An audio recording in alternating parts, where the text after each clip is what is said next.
Hey, you don't look like Eric. Josh, what is happening here? I don't even understand. Yeah, I got a new hairdo. I'm loving it. No. I'm loving it. No, what's up, Rachel? How you doing today? Good, Larry. Good to be on with you. The boys are away, so we get to play. I love it. And that's what I love to do, obviously, if you look behind me, folks. If you haven't seen me before, my name is Larry Roberts, and I am here with Rachel today. And we are going to bring you today's episode of the Podmax Podcast. Welcome to the Podmax Podcast.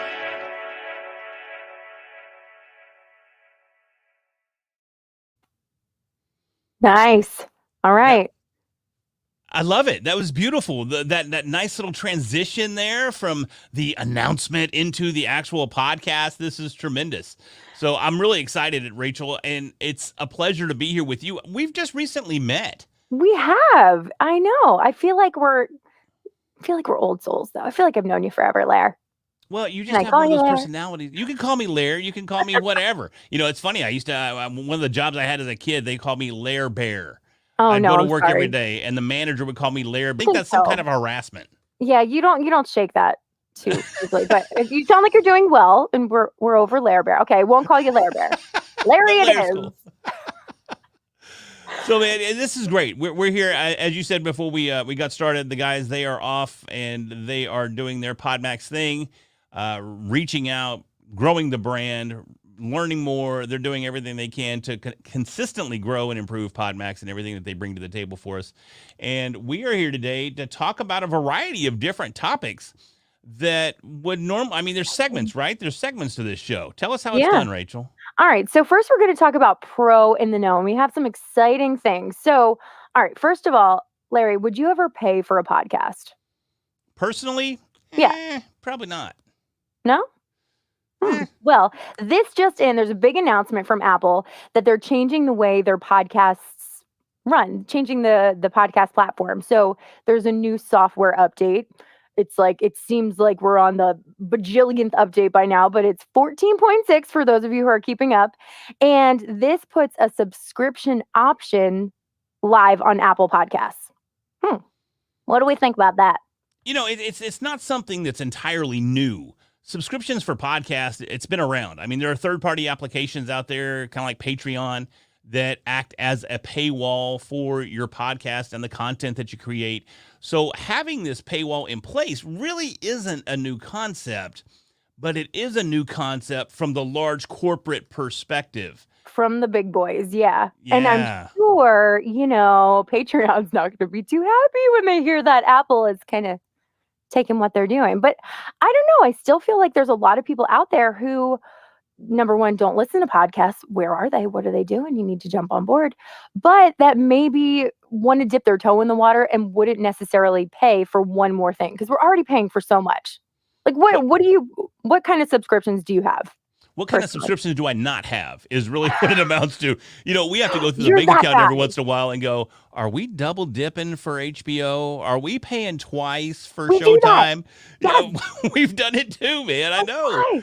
It's insane. So, yeah. Okay. So you've got it all. Pretty much.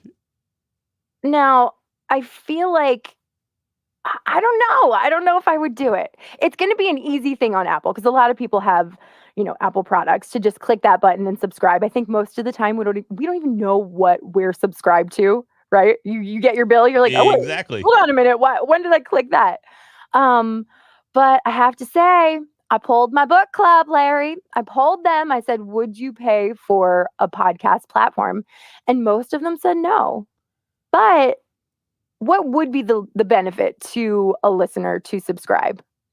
Well, there's a variety of benefits because, I know a lot of podcasters that are already using Patreon and they're making some pretty decent cash doing it. Okay. A lot of podcasters, they come into the game and they're wondering, how can I monetize my podcast? Well, having a paywall like this in place can help you do exactly that.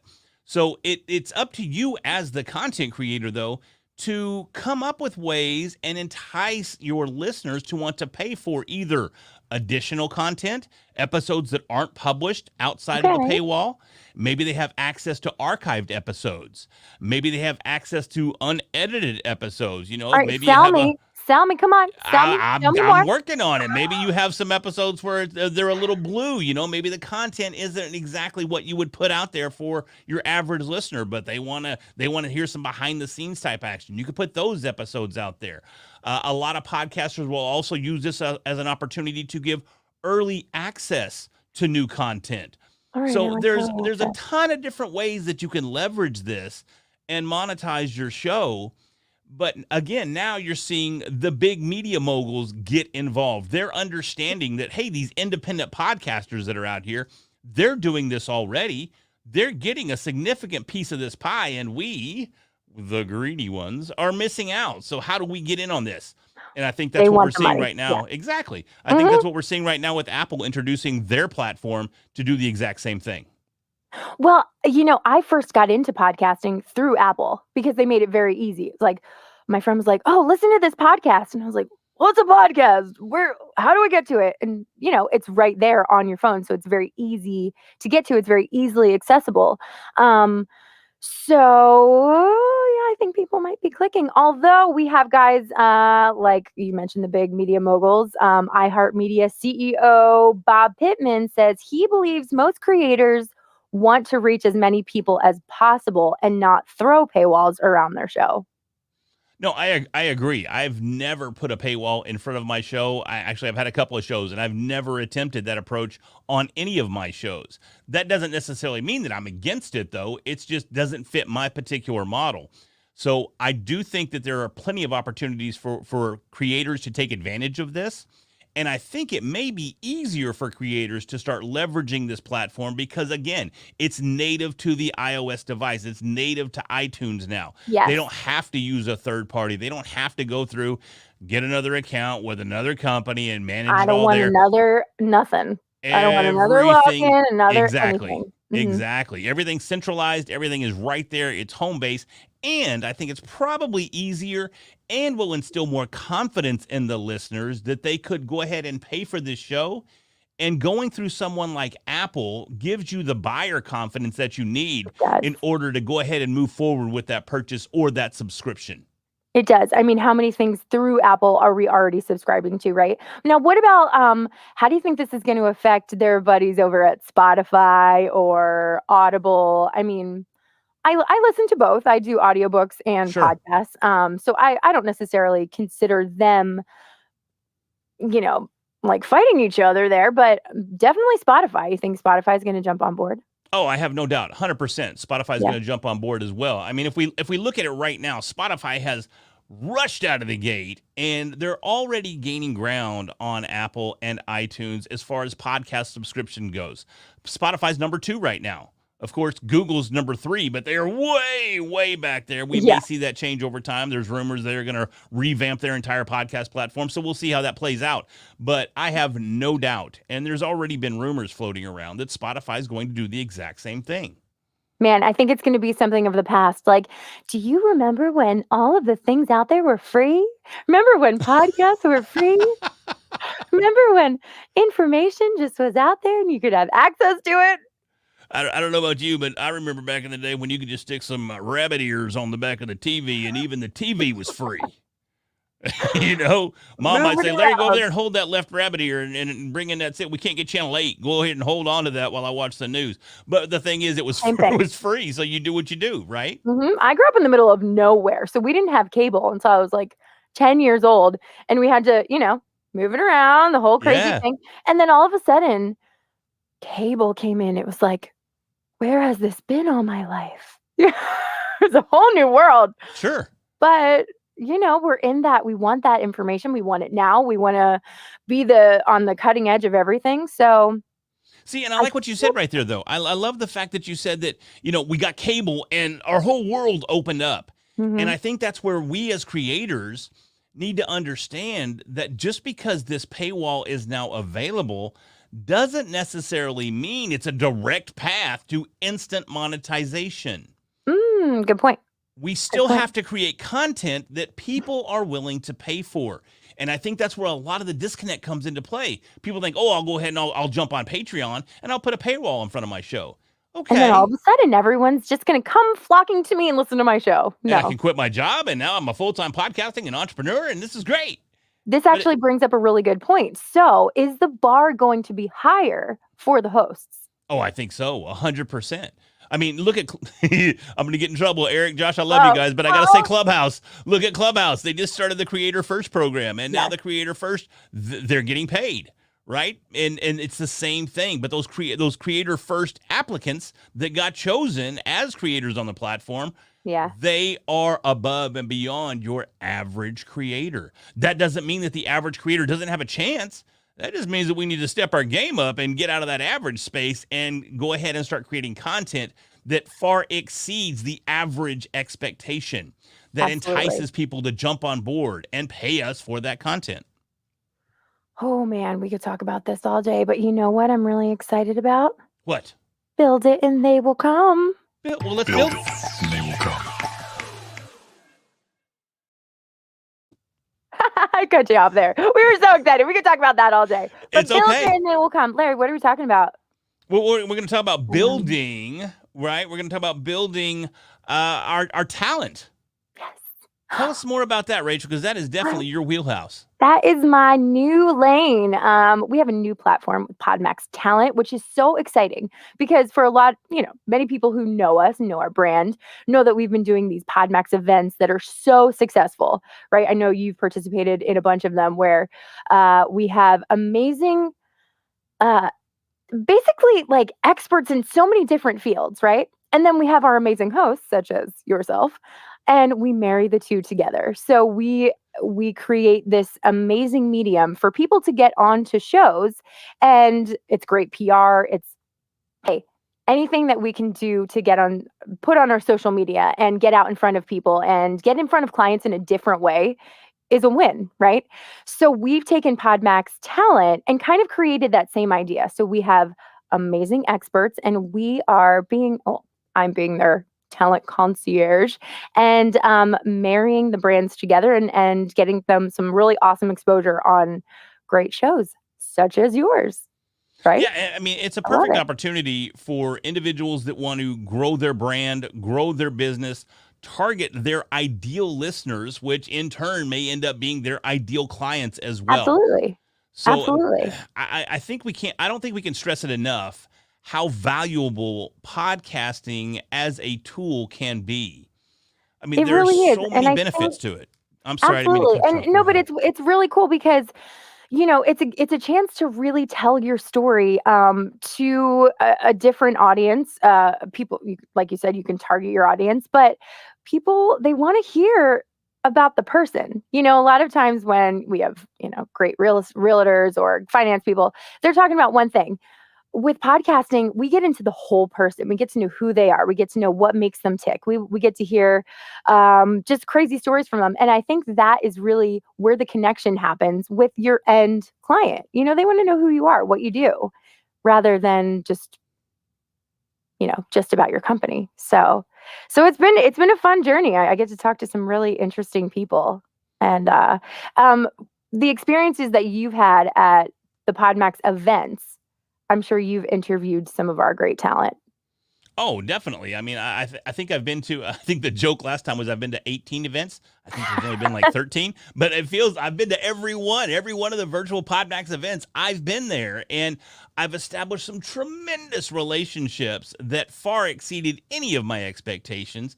And not only that, man, I've been able to go on as a guest. I've only guested one time, but it was so cool. Yeah, I've always been a host. I've always talked to folks, but I thought, you know what I need to do? I need to go through and I need to feel this experience from the other side as well. Yeah. Mm-hmm. And it was so uplifting, and it was so great to be able to go on these podcasts and simply tell my story and simply be myself. And I think that's what's so critical as someone that's going on podcast as a guest, is to be sure that when you go on, you just go on and you express your talent, you express your person, you be yourself, and you maintain that genuine appearance.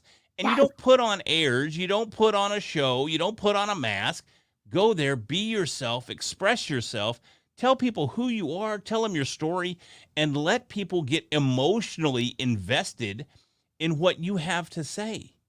You're And I good. promise you, you're going to reach a tremendous audience. And whether you're podcasting, it doesn't matter what your purpose is. You're going to accomplish that because you're making these real, genuine connections. If you just want to get your story out, if you think your story is inspirational and can help others, by all means, go on, share that story. If you have a brand that you're building and you want to build that brand and you have a story to tell behind that brand and how that brand can help other Great. people, tell that story. If your business, if you're a professional podcaster and podcasting and content creation is what you do, get out there and create that content. Help the host grow, help yourself grow, and help the audience grow based on the content that you're creating. Podcasting is exactly what you need. It's the perfect vehicle to accomplish all of those goals, and you can do that through Podmax Talent. You know what? You just brought me to church. Preach it. It's so true. And you know what? So many times people feel like, oh, I have to be polished and prim and proper, and I don't know exactly what to do or how. Just be you. There's only one you. There's only one Larry, right? Thankfully. There's only one Rachel. And telling that unique story and really having that vulnerability. Like here we are. We're not perfect. It's okay. People want to hear real. There's so much BS out there that we have to cut through. And this really helps to kind of get to who you are, who you uniquely are. So you said it perfectly. Yeah, I mean, and I think that's the key. Is bring me on? I'll be a spokesperson. No, I think that's the key, man. Is people get on these podcasts and they clam up and they're afraid to tell the story, or they're afraid they're going to say something wrong, or they're afraid they're going to stutter, or they're going to forget a word, or they're going to get lost. You saw me just a minute ago. I got tongue tied. I talk fast. Sometimes I get tongue tied. It happens. Not a big deal. Passion. Just get out there. Exactly. And passion people respond. Tied up in a perfect bow. Not at all. And people respond to that passion and that emotion. And as long as you get on a podcast, or as a host, you host that podcast with that same passion and that same inspiration, people are going to feel it, and it's going to resonate with them, and they're going to continue to follow you throughout your journey. Absolutely. And then you can get on Apple Podcasts and charge a great fee and make millions. And you'll be a bajillionaire in no time. I mean, just look at me and Rachael. Oh, man. Okay, so one thing that we're doing differently, too, is we're doing a lot of video pitching with Podmax Talent. So this is really cool because the potential hosts get to see and really have that relationship with a potential guest before they get on the show. So I'm sending all these video emails out, right? That's kind of the future, rather than just here's a one sheet about somebody with just one dimension. Like they want to see, they want to understand how somebody talks, how somebody moves. And I'm having a lot of really, really good traction with video messaging. That's the key. Yeah, I mean, video just helps drive that message home, right? I mean, we're seeing a resurgence in audio and audio-only media, but that video, that helps us make that connection, because now we're triggering a variety of senses. We have our auditory senses. Yep. We see it. We can feel it. We understand the person, and we get a better idea of how they're going to fit on our show, or how they could be a fit for your show. So it works out perfectly that way, and that's definitely the differentiator in this particular space. Helping people get on podcasts, that's nothing new. There are plenty of services out there that do that, but they do it in a very, as Rachael already mentioned, generic fashion. It's very robotic, and there's no real relationship behind it. So we hope that this, connects with people. It's all about the connection. Everybody wants more connection. After the year that we had, we need more connection than ever. So the technology's there. We have to leverage that, all these great programs that are out there. Such as Podmax Talent. Most definitely. Mm-hmm. I'm excited about it. Me too. Cool deal. Yeah, they should reach out to me. So next up, we're going to talk about Have You Ever? Have you ever? I have got to get better at those transitions. I think I got cut off the last two. So Have you ever? I like that. They're catchy. They're very catchy. I like them. No, very, very catchy. My timing's off just a little bit. See, folks, that goes right back to what I just said. Be you. Be you. Be you. Be you. Be yourself. Be yourself. What are you doing? Have you ever done that before? I've never. Actually, yeah, it's from a movie. Google It's it. from a movie. Whoever It's can interesting. comment and knows what movie it's from is the winner. Larry, have you ever used a Sonic brand? Not intentionally. Ooh, talk Not to me. intentionally. You know, it's funny because just I think it was yesterday, as a matter of fact, I was talking with Eric, who normally hosts this wonderful show, and he was talking somewhat about audio branding because he had done an impression of someone, and I was like, oh my God, that is spot on. And so not knowing really that was an audio brand, he goes, hey, do you want to hear what your audio brand is? And I said, what? No. And he goes, and I know exactly. You're like, oh, here it comes. Yeah, here we go. But no, he goes, every time something great happens, you go, that is tremendous. That is so amazing. That is and I go, tremendous. Oh my God, that's exactly what I say. So yes and no. Yes, obviously I do have a Sonic brand, which would be, that's tremendous. That is amazing. But I didn't realize it was a Sonic brand at the time. It is a thing. A lot of companies have been using them for years. So such as, ready, I'm going to play a little song. NBC, and I heard this. I believe it to be true because it works out. But NBC was owned by General Electric Company, which is on the piano. It's GEC, the notes. Tell me if this sounds familiar. NBC, which are the notes. GEC. That's pretty cool. It makes me want to go to sleep because I remember as a kid, they would sign off. They don't do that anymore, folks. But when I was a kid, the channels would sign off, and at the very end of the night, you could NBC. We're like, oh man, that's my cue to go to bed. I don't want to. It's not that time. But yeah, exactly. Everybody knows that, and I mean, there's a ton of them that are out there. You got, what was it? The I'm loving it, right? There it is, right there, right? Okay, what are some other ones? Red Robin. Oh, Red. Everybody knows Red Robin. You know the ending. Okay, ready? Red Robin. You can do the yum. Oh, yum. I was like, oh my gosh, I do. I'm in Texas. We don't have very many Red Robins here. Oh, okay. But I do know it. But I dropped the ball. I'm sorry. That's what happens when Red you go Robin live, might folks. be East Coast. It's an East right Coast there. thing. That's live podcasting for you right there. Okay, well, you know what? Another Sonic brand that I resonate with, as a matter of fact, was, as a kid, I loved Transformers. And the very first time, and I didn't even realize it was Sonic branding, but anytime you hear, it takes me back. And I'm like 8 years old again. I'm 10 years old again. I'm loving it. And I'm sitting there. I remember the first time I went and saw the Transformers movie, that, the new the Michael Bay movies. And the first time, Optimus Prime said, roll out. And I heard that. I was like, oh, and I almost started crying. I mean, it was just, that is the impact of a Sonic brand. Yes, to create that emotion, right? And that's the idea behind a Sonic brand, for someone to hear something and not have any, you could play that for me out of context, even if we weren't talking about this, and I would know that was the Transformers thing. Yeah, I mean, it's so original, it's so unique, it's so spot on, and it resonates because if you ever watched the cartoon as a kid, and even the movie now, you hear, and you are ready to roll out. That's all there is to it right there, man. It's tremendous. I'm back to like 7-year-old Rachael with crazy bangs and buck teeth, and that's where I am right now. Robots in disguise. Oh, my, look, boom, you're still going. That's a tremendous. See, right there, tremendous. I love it. I said it twice. So I love it. It just goes to show the impact that you have there. So what can people do as podcasters, as content creators, Rachael? Because this is definitely what you do for a living. Yes. You're a voiceover artist and a teacher and a coach. So what can people do to hone in on their Sonic branding? Well, you have to remember that your voice is your instrument. A lot of times people think, oh, I don't play an instrument. Your voice is your instrument. And that is the first thing, for a podcast where people aren't necessarily watching, they're hearing you to really reel them in. And how many times have you been listening to a radio show when you get so sucked into these beautiful melodic voices, but then maybe you see them and you're like, oh, I had a different image in my mind.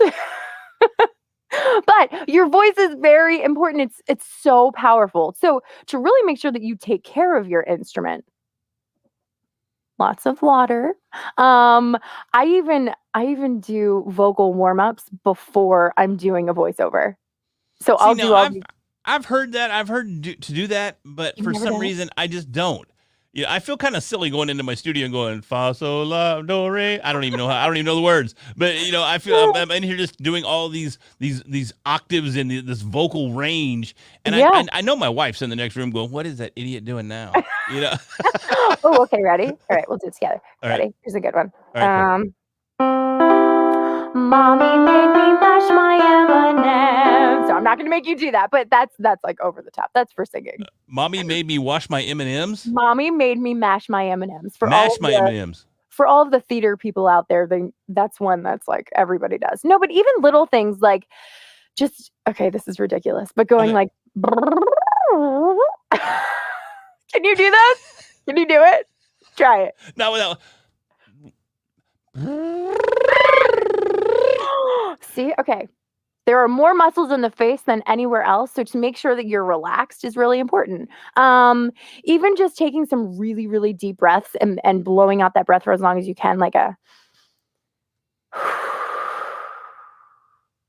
that kind of stuff. Number one, it helps to relax you. It helps to warm up your voice, and then also making sure. Oh, I totally forgot what I was going to say. I'm so excited about that. Making sure that you're speaking from the right place. A lot of times people will talk from here. They have that fry in their voice. And I naturally have a little bit of fry in my voice, but I really pull it back. So if you're doing, okay, say you're on multiple shows and you are just, I don't know, you're either hosting all day or you're on multiple shows. If you're constantly talking like this, by the end of the day, you're going to be shot. Just like Adele, she had to get vocal cord surgery because she wasn't singing from the right place. It's the same with speaking. So really treating your voice like an instrument. Sometimes those are a couple of little learned things that you can do to protect your brand. Yeah, and I think a lot of people don't understand that, especially speaking from the right place. You really want to get into that diaphragm as compared to just sitting here at the base of your throat and simply vibrating your vocal cords. You want to work on that breath technique. You want to work on where that voice is coming from and where you're speaking from. And as podcasters, content creators, videographers, whatever it may be, you're presenting yourself, not just if you're on video, not just visually, but that sound and the way you resonate with your audience makes all of the difference in the world. And, that's one of the things that I try to focus on when I'm podcasting is I try to introduce a range of vocality. Meaning, I don't just talk in one tone all the time, and I'm not always just talking really, really fast. No, because that's boring. Nobody wants to hear that. They want to hear a variation. So, really taking people on a ride of your dynamics. It's the use of dynamics, basically. Your louds and your softs. It really helps to draw people into what you're saying. Because if you're constantly down here, Larry, we're going to put people to sleep. But if I'm like, oh my gosh, Larry, you're never going to believe what happened, then you draw people in. So it's placement, it's dynamics, it's so many things. And if this is something that's totally new to you, then again, we should talk. You should call me because this is very important. Thank you, Marissa. Marissa Tomei is who that reminds me of. My biological clock is ticking like this. Actually, there you our clock is ticking, Larry. We need to do a little recap of what the heck we just talked about. I could listen to that all day. Honestly, I love Marissa Tomei. So when you do that impression, I'm just like, oh, that is so great. That is amazing. But seriously, vocality is so key, and audio branding and sonic branding is so critical, especially in the content creation space. So take time to step back, look at your technique, look at how you're approaching your vocal range and your vocality. Make sure that you understand how to use it properly and to vary your approach each and every time. Draw people in and then wake them up and then lure them back in. But watch out for that monotone presentation because it can be very difficult for people to want to stay and listen to your podcast if you're just monotone. And if they're driving, you could be doing them a disservice. You could be putting them in danger. You may be just zoning them out, and next thing you know, they're crossing that center line and they're waking up, and it's not because of your voice. Oh my gosh.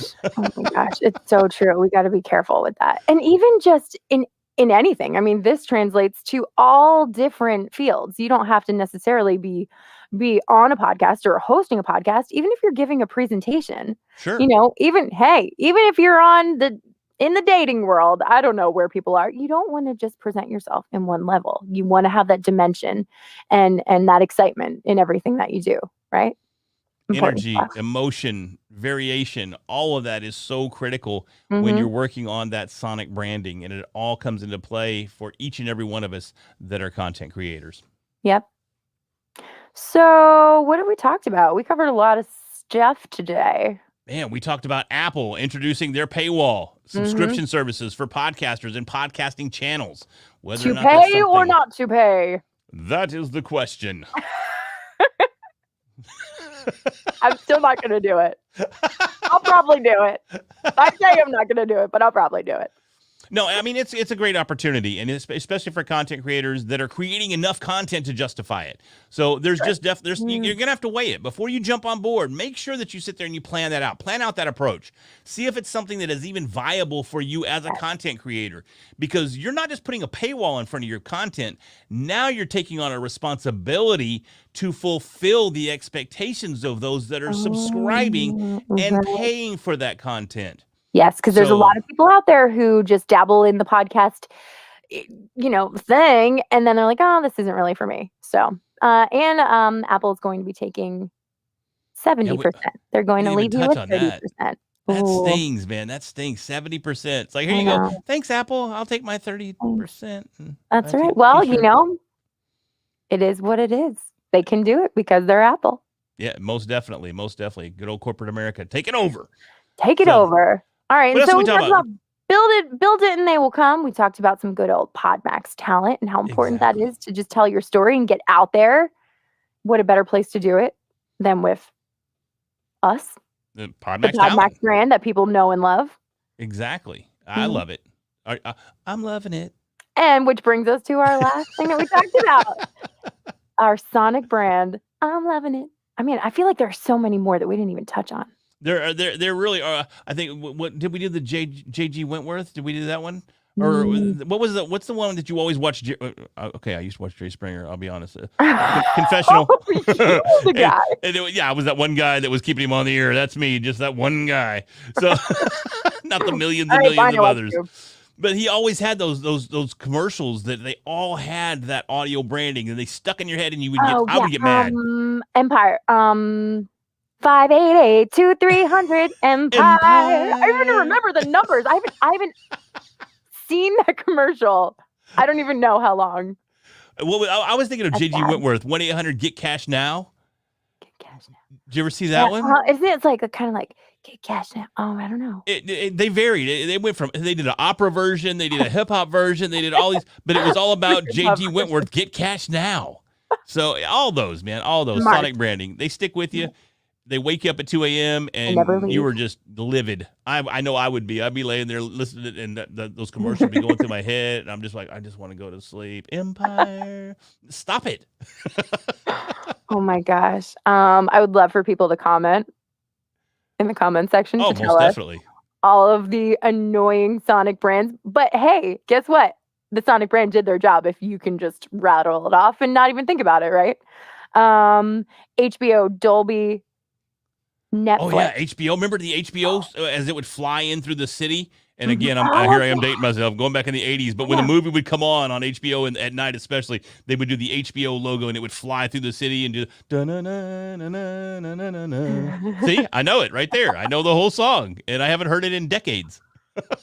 Oh my gosh. Larry, it has been a pleasure talking with you. And it has been a pleasure. That's one of my voiceover voices. It's been a pleasure talking with you. Well, thank you so much, Rachel. It has been a pleasure talking with you as well. And I cannot wait to hear what Todd and Amber have for us in this very next section. Todd and Amber, jump on. Yo, what's going on, guys? What's up, guys? I hate to do this. I hate to do this to everyone listening, but the one you didn't say is the 1-800-CARS-FOR-KIDS. I was trying to stay away from I'm sorry, but I will flip the radio off so quick when that comes on as soon as I can, but that might be the one that is the stickiest earworm of them all. Because they somebody just give it. I can't even think about it because I don't even want to say I don't even know what it is. 1-800 Yeah. foster kid, blah, blah, and then it just keeps going. It's like the song that never that's ends. it. The whole that's it. That's This the whole must thing. be an East Coast thing. It's got to be. It's got to be, Amber. I'm right there with you because I don't think we had that in Texas. Yeah. I'm not. Yeah. Nope. All right, well, It makes no sense to me. yeah, if you're looking for some annoying sounds to get stuck in your head, you can go Google Cars for Kids and see. I'm sure it's on YouTube Although or it's something. a wonderful It's bad. program. Yeah, it is. It's a great program. It's a great program. Did I sense some sarcasm in your voice, Rachel? Well, no, I mean, the money does go to like, some kind of donation. But is it a charitable? I was trying to figure out it's a charity. It's some kind of charity. Got it. I was trying to figure out where kids and cars connected because it made no sense to me. Yeah. Like, are we proactively selling vehicles like 18 years in advance? I'm not sure how this works. So thanks for clearing that up. Yeah. For $1 a day, you too can provide a 16-year-old with a new car. Well, speaking of great programming, Amber, what do we got coming up?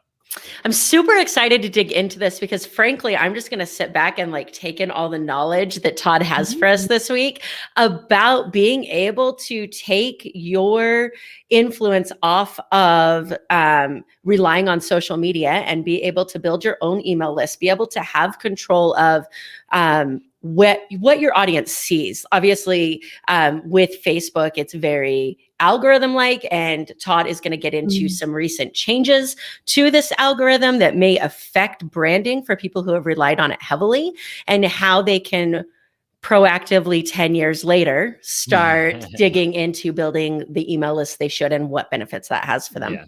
Similarly to how Apple is taking 70% of the cut, if you want to charge people, they're also basically forcing everyone to build your own audience. And that's what we're all about in the podcast community, in the Podmax podcasting community, is building your audience, right? So that you have attention and relationships with people.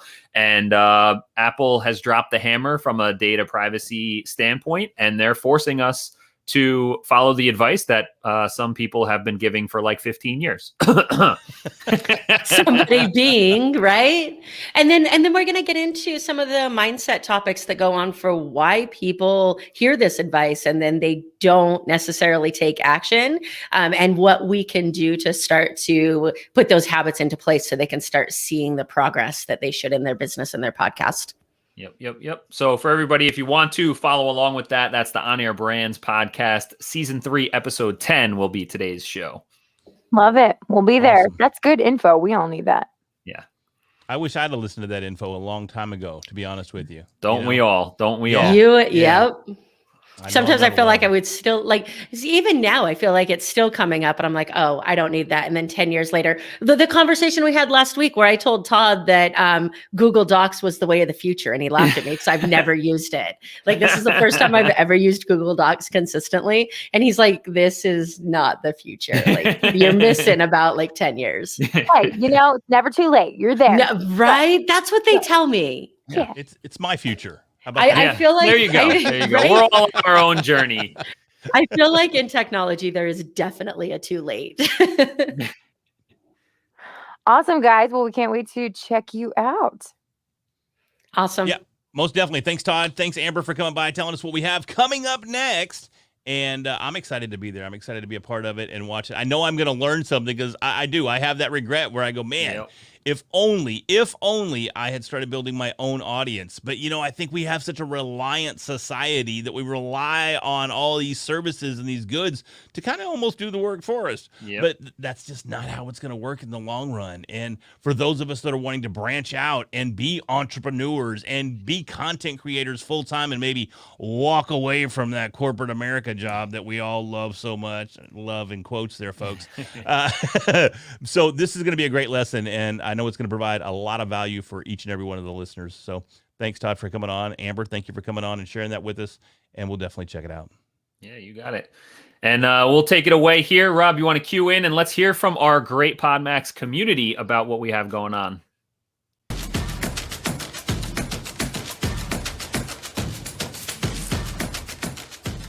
I think everybody kind of knows or has a feeling that podcasting is like a thing, it's just a matter of how it gets incorporated into their business, into their story.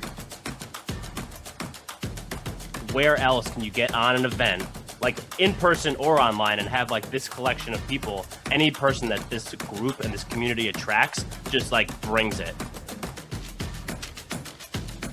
There is no community like the Podmax community, guys.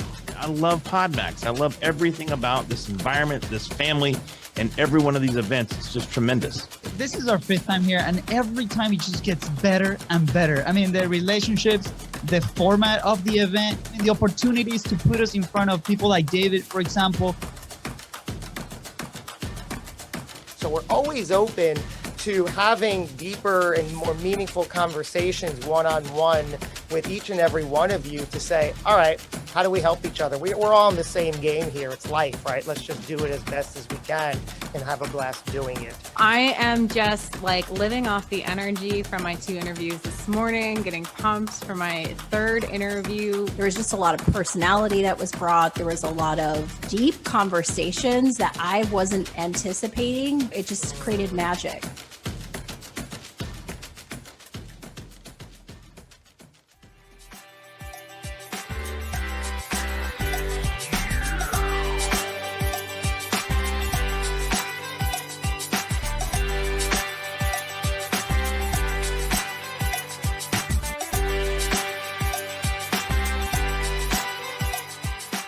Are you an entrepreneur? Apply now to be a podcast guest at podmax.co.